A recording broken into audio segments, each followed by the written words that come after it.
Oh, and welcome to Glasgow Rangers Nation with me, your host, Owen, the channel that brings you your team every single day, guys. It is the weekend. Congratulations, you've made it to the weekend. We've survived another working week, although I know some of us still work at the weekend, although I do have this weekend off, which is a bonus. Why have I got this weekend off? Well, why wouldn't I? It's the Cup final weekend. It's Rangers Aberdeen on Sunday. It's the Viaplay League Cup final. So, of course, why wouldn't I have the weekend off?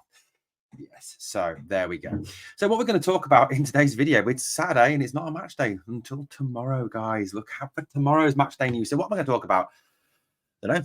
Just call it today. That's it. No, we've got loads to talk about. Of course, we've got loads to talk about. This is Rangers. We're going to talk a little bit more about the Europa League, but we're not going to talk about the game because we'll mention it a little bit. Of course we will, because it was amazing. But we're going to talk about the money that we've earned from the Europa League so far. Or will earn. We're going to also talk a little bit about possible next opponents. We're also going to talk a little bit about Danilo and his message from his hospital bed. Poor old Danilo. We're going to talk also about Mason Munn as well, the young goalkeeper who's been impressing for the B team, who apparently has come across the crosshairs of Arsenal. Mason, don't do it, buddy. Don't do it. We'll talk a bit about that as well. And we're also going to talk about possibly the most improved player under Philippe Clement, someone I definitely owe an apology to, Super John Lundstrom. We'll talk a little bit about him as well. So hang on for my groveling at the end of the video. So let's talk about Europe. But let's, of course, mention last night, guys. It was probably the best night of the year so far. Absolutely amazing night. And I think what made it more amazing was the fact that nobody gave us a hope in hell of winning that game out there in Seville. Nobody gave us a chance. And I've been buzzing all day, guys. Absolutely buzzing all day because of it. You know, your rest of your life can be going to shit, which it pretty much is. But do you know what? As long as Rangers are doing the job on the park, what else can you ask for?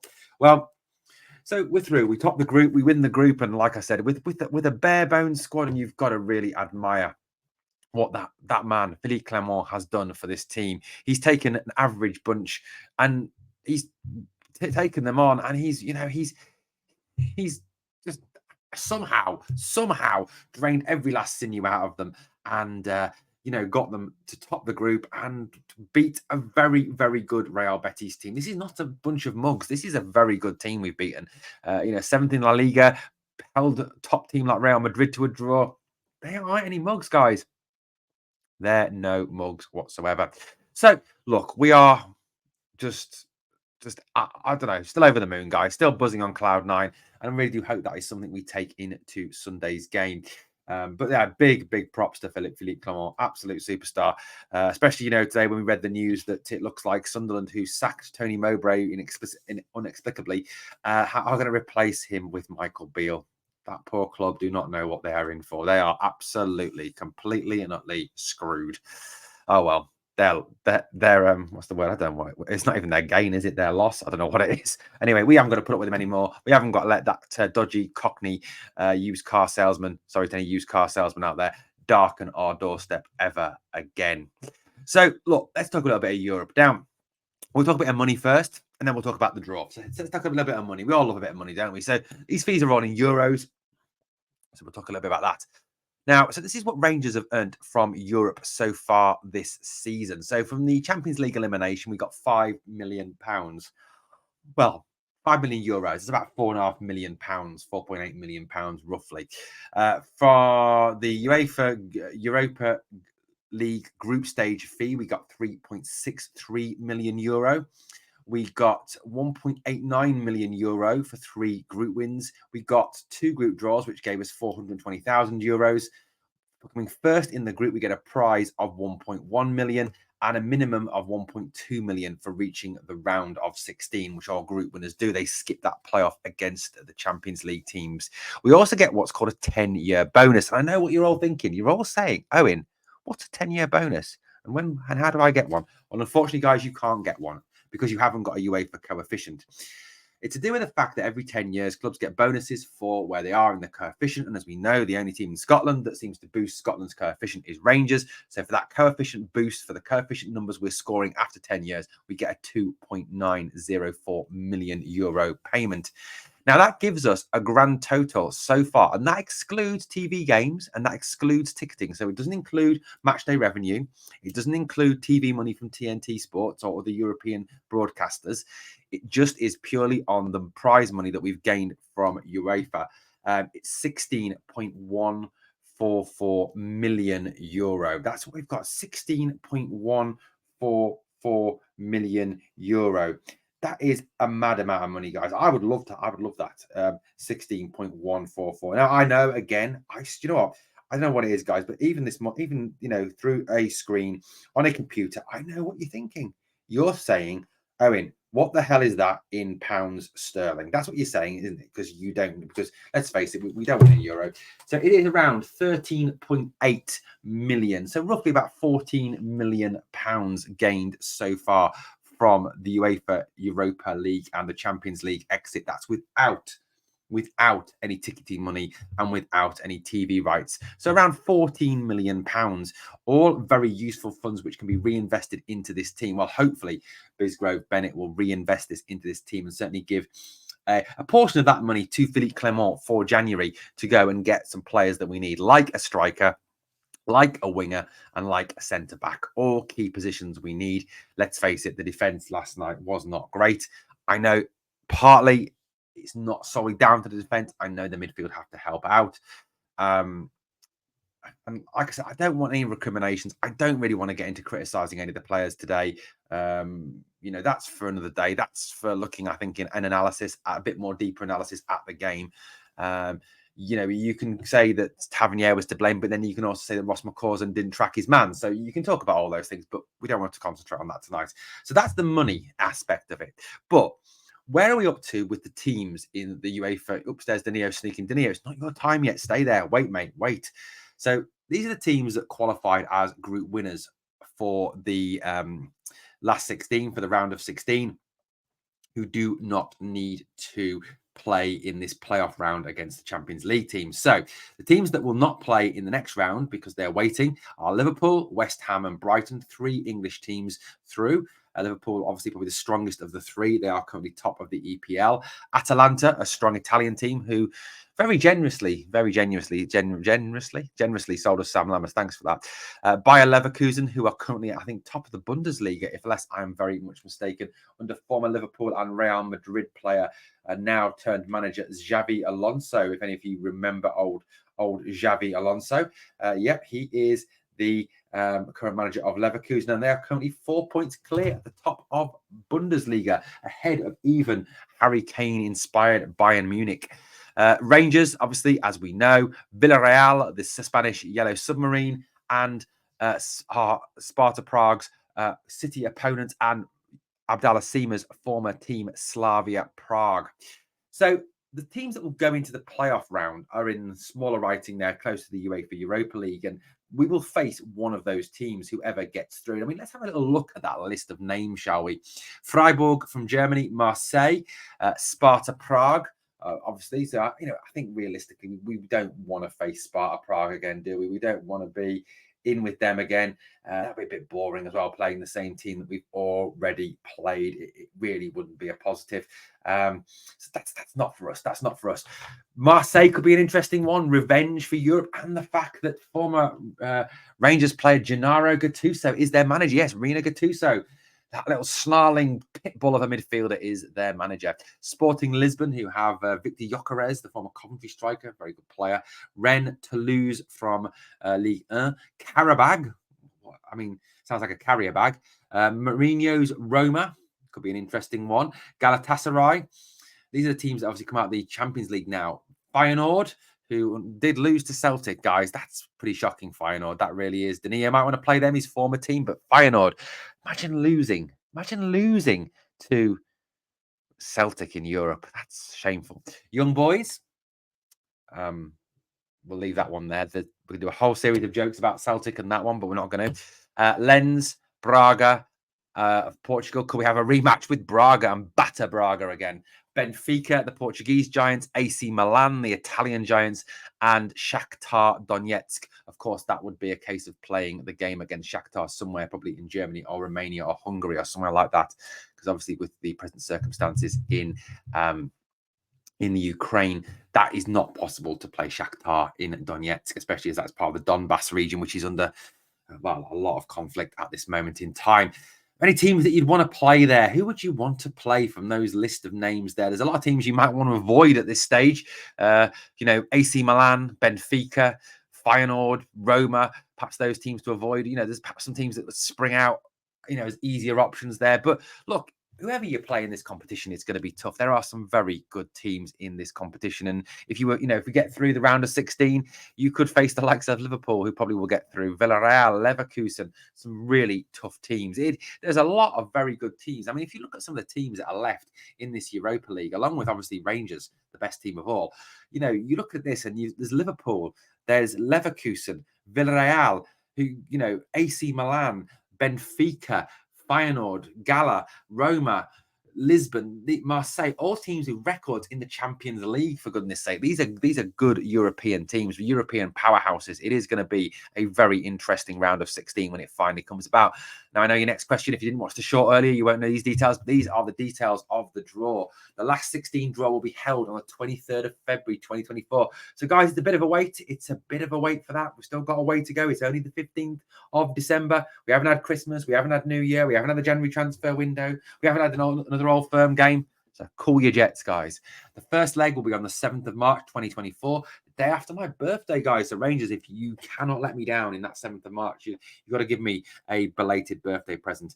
And the 14th of March, 2024 is the second leg as well. Hopefully will be at Ibrox. We much prefer having the second leg at home to really, obviously, hopefully pull back anything we need to pull back, or to build on any great away performance that we've given in that competition. But looking at that, guys, it's going to be a tough one. It's going to be a tough one, isn't it? But I'm confident because, you know what?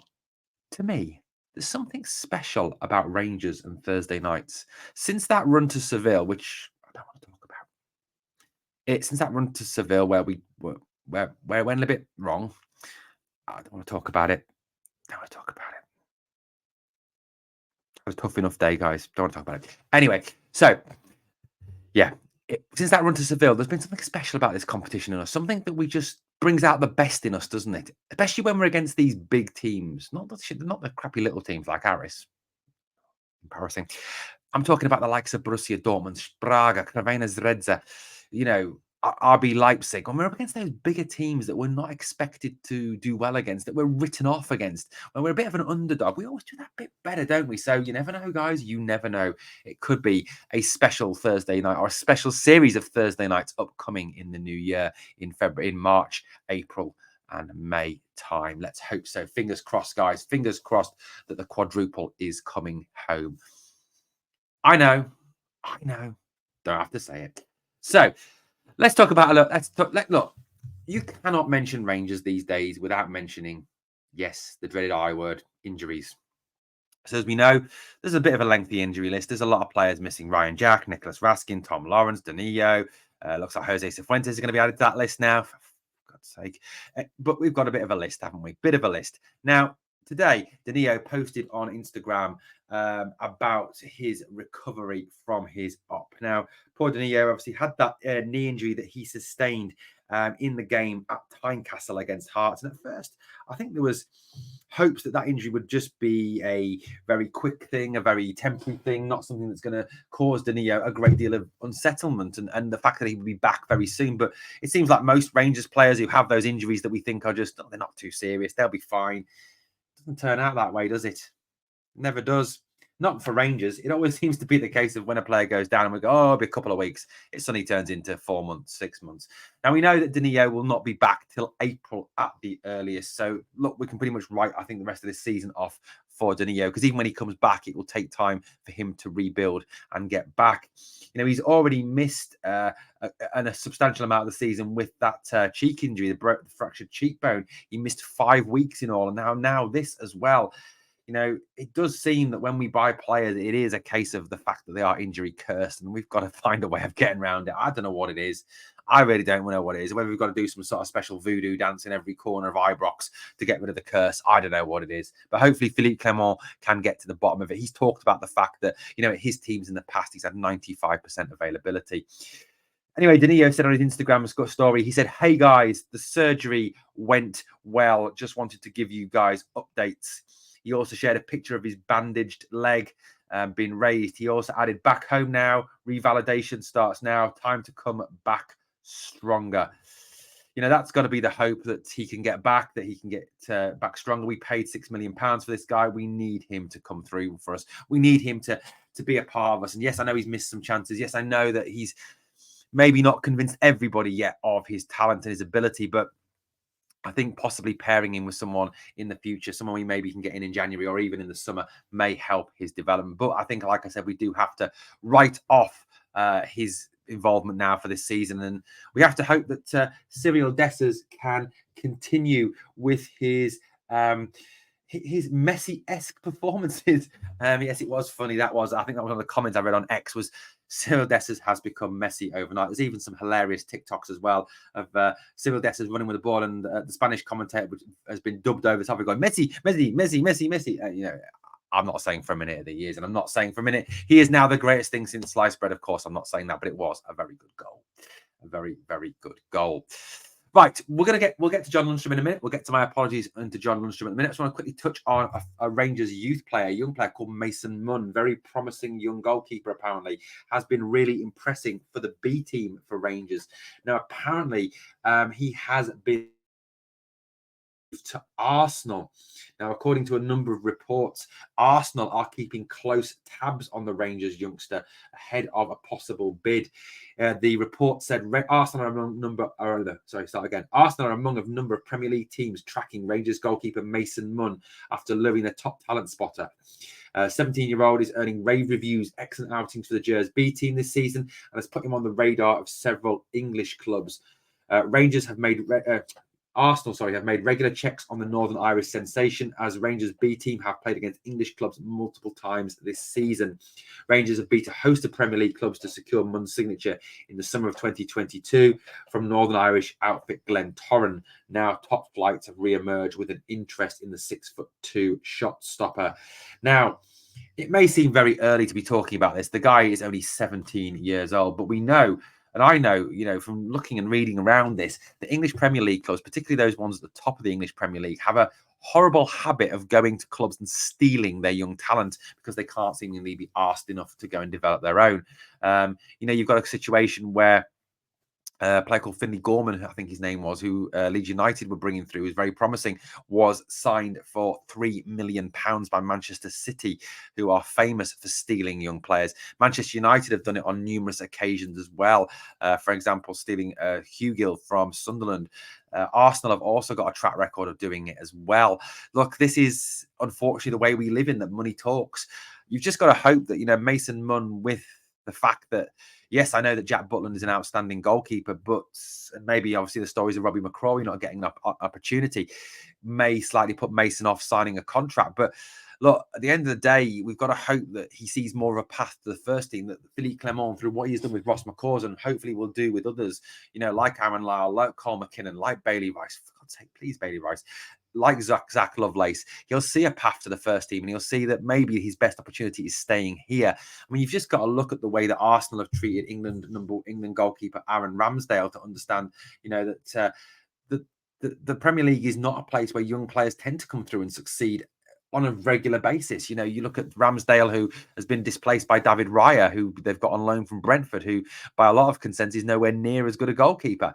It is a situation that is worrying. We obviously lost Billy Gilmore, we lost Nathan Patterson, and I know those guys were older, but I really do hope that the club can do something to persuade Mason Munn that any link, that any possible rumours that for Arsenal are not good for his future and his best way of developing himself and becoming an outstanding goalkeeper, hopefully an international of the future, and hopefully a Rangers #1, is by staying here at this club. I certainly hope that is the case. We've got so much to offer at this club, regular competition for trophies, regular European football, 52,000 in the amazing Ibrox. What else is there? And I know that Premier League clubs can offer more money, but realistically, he's got to hopefully weigh up his opportunities and think, well, where am I going to get first team football? Where is that possibly going to come? And, Jack Butland is over 30 end of the day, and he is an outstanding keeper. I get that. But how much can Mason learn from working with Jack is another thing. Realistically, Jack is a better goalkeeper than both Ramsdale and Raya. So, hopefully he will learn a lot more if he stays here. Certainly one to keep an eye on. Well, John Lundstrom, I'm sorry. I doubted you at the start of the season. I called you names. I said was horrible to you, and I do apologize for that. I'm groveling now. I know. I make so many mistakes, guys, so many mistakes. John Lundstrom, is he the most improved player under Philippe Clement? Has he shown himself to be an invaluable member of this team?